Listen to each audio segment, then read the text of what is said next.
Kopi. Siap, Tuan. Tagihannya, Pak. Lihat saya sudah model seperti mbak-mbak begini karena menghasilkan makanan yang enak dan kopi yang lezat buat Bapak, dan itu tidak gratis ya. Lihat model saya, Pak. Waktu menikah dengan saya, ya, saya mau dibuhai ya, dikejar-kejar banyak orang karena kecantikan dan memulihkan. Sekarang saya seperti ini, rambut cuma seperti ini baju bernoda-noda berminyak-minyak, dan melayani Pak. Sudah siap bayarannya, Pak? Ya, kampung. Una, Pak, kalau yang ini bayarnya 200 ribu. Murah dulu.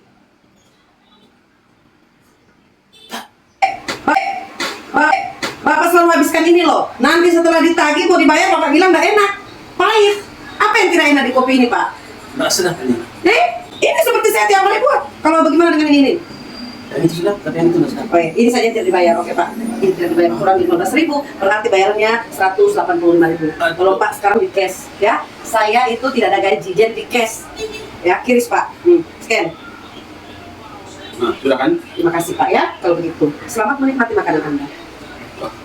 So bayar ini, mesti kasih habis.